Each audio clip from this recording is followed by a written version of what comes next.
I'm going to talk to you today about something which is really, really close to my heart. I'm going to talk about a real life, proper example of how to make change, how to overcome a conflict between your head and your heart, between your will and your imagination.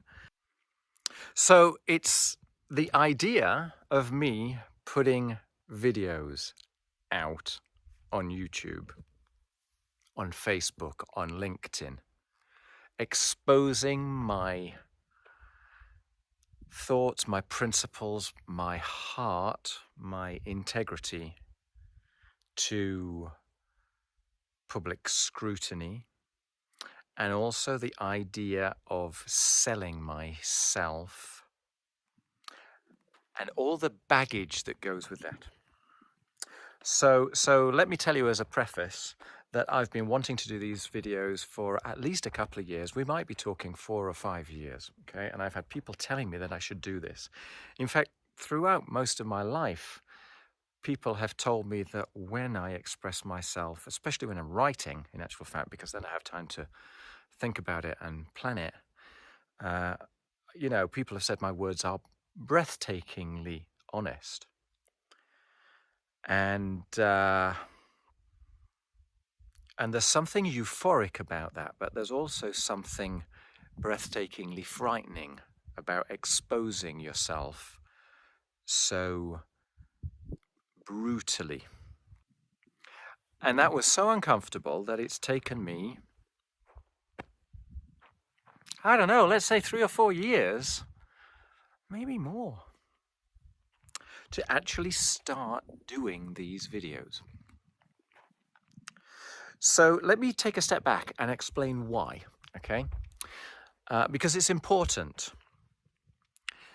Because it explains the fixed ideas, the limiting beliefs that underpinned the reason why I was unable to take any action.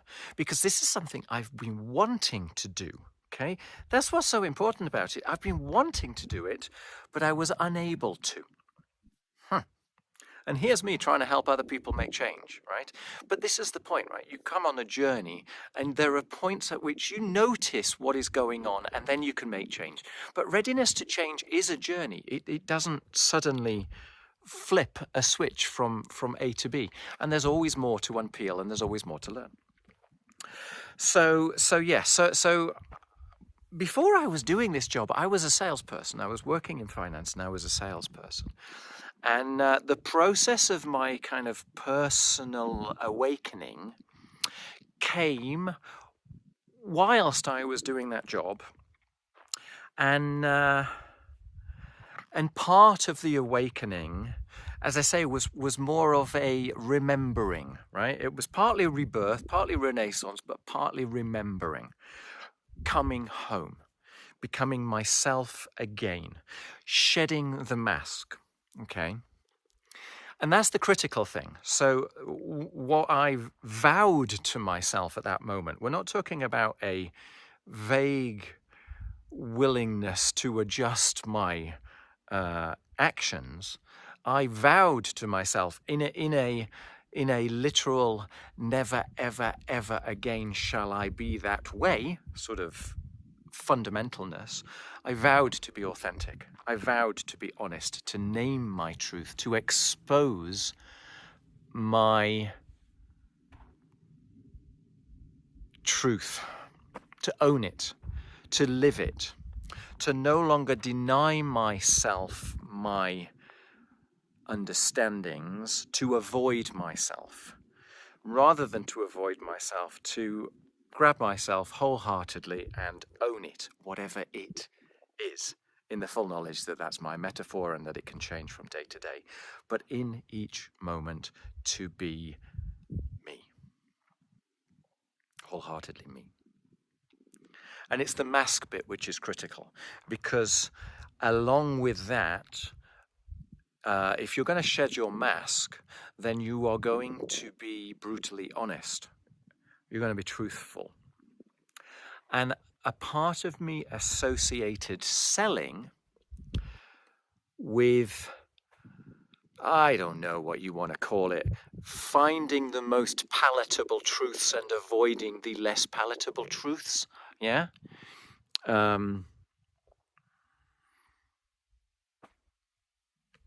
I mean, I view advertising as generally pretty manipulative. One of the ways of selling is by creating an insecurity in people and then offering the solution. So the fixed message inside my head was, you ain't doing that. Ever, ever, ever. And it's rather complicated if you kind of want to do videos, that you want to share your message, but there is a lumpy fixed idea inside that says selling yourself is associated with an integrity crisis.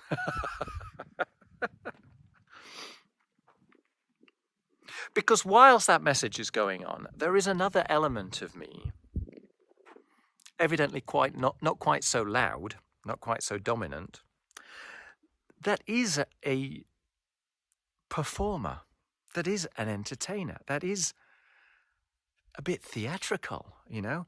I love doing this. I remember the very first time I ever stood on stage and the audience responded. And the whoosh of adrenaline, of astonishment, of wild connection with the audience that came over me in that moment, it's not something that ever goes away once you've experienced that. So there's an element of me that loved that sense of excitement, that thrill, that potential risk, okay? Pushing on your boundaries, pushing on what you think you're capable of doing. So that's all around me.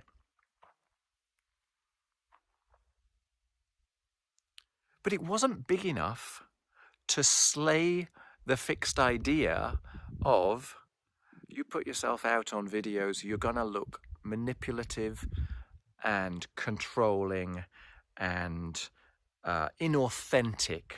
And just like I can identify with this massive radar when someone else is being authentic, presumably people are going to identify that in me, and that is the exact opposite of what you're trying to do.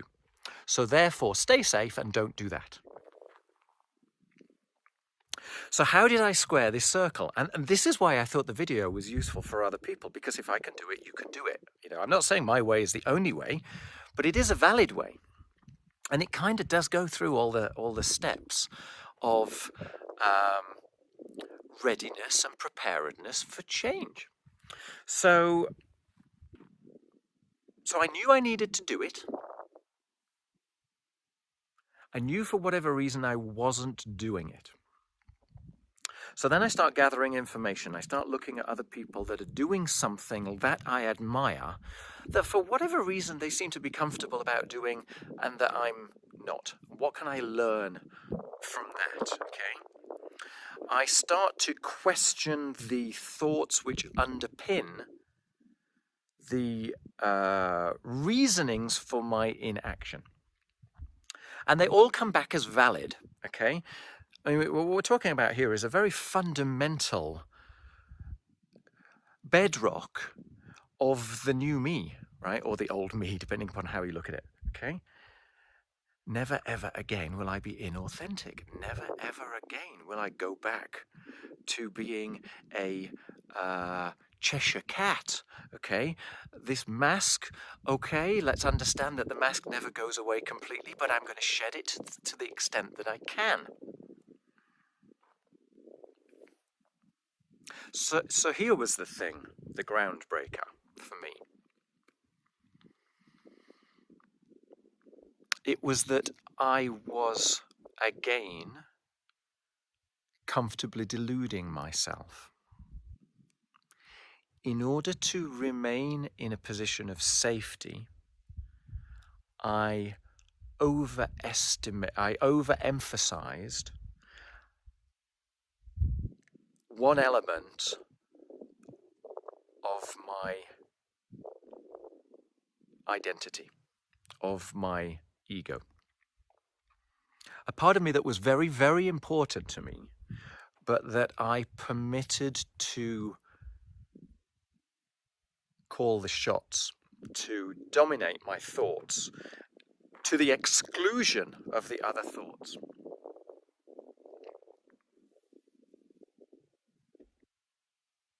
And so I had to permit the little voices to speak. I already knew that they were valid, but I hadn't realized that they were being suffocated. Right? The goal of all of this is to help people. It's to make the world a nice place. In order to do so, I have to spread the message. I can't just pretend that there is no message and that people are miraculously going to find me. I have obligations to other people. I have obligations to the world. I have obligations to myself to do this to the best of my ability, to shine, to not hide under a rock. And all of those elements were suffering to the monolith of thou shalt not sell, because selling is manipulative, selling is propaganda, selling is inauthentic, selling is nonsensical, photoshopped stories, selling is getting people to feel bad in order to help them feel good. All of that nonsense.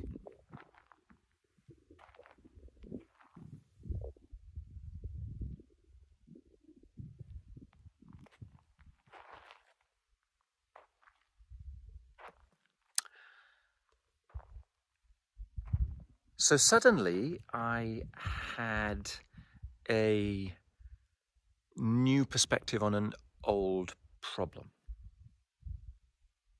So that's useful. But that wasn't sufficient either, okay? Because then I was able to confront the realities of exposing myself publicly, that my opinions will be disagreed with, that people will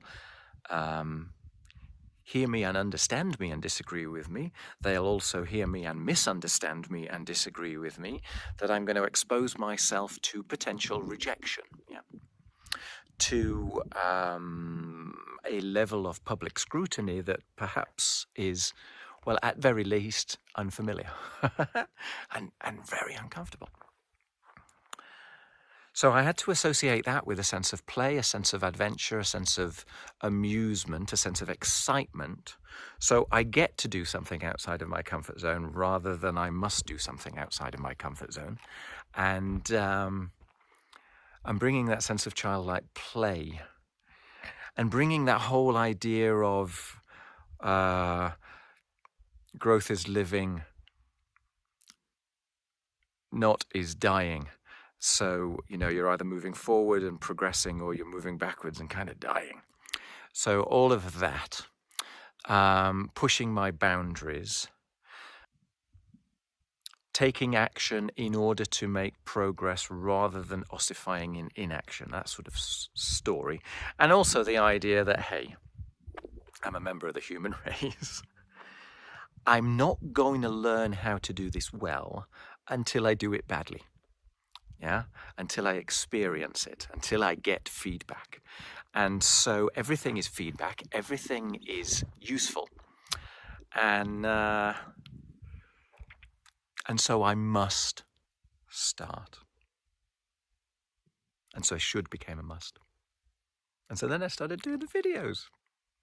And even when I started doing the videos, it was still a little tricky. So what I did was I started to record the videos, but not to publish them. Ha ha! It's like baby steps, okay? Do a little bit and then stop and go, how does that feel? I'll do that again. Do it again, do it again, do it again. How does that feel? All right, that feels reasonably comfortable. Push on a bit further. Looking at them, actually watching yourself on the videos, my God, that's uncomfortable. Deciding which ones are absolute trash and which ones are okay. And then the big day of starting to publish. I did one, and I didn't tell anybody I'd done it, but I've just published it to see what happened. Turned out the world didn't implode. So then I published it, but only on my business page because there's less people knowing about that. And then I published it on my personal page, and then suddenly people start to go, huh. I ask people that kind of know me but don't know me very well in order to give me their input because it's valid but safer. Yeah. So all these steps, they're like little bite-sized chews. I said in one of the other videos, you don't eat an elephant all in one go. You eat it piece by piece. So that's what I did. So in actual fact, I put my learnings into practice to the point where I end up doing a video in the shade with a sort of a phallic object behind me in a lunar landscape. The magic of the world. That's kind of amusing. But I like it. I like it a lot. So yeah, there we go. Let's stick with that. I hope that's interesting because it's kind of it's reality rather than rules, rather than theory. If it is, let me know. And if it's not, let me know. But be gentle with your comments because I've just told you it's uncomfortable doing these things. All right, take care. Bye-bye.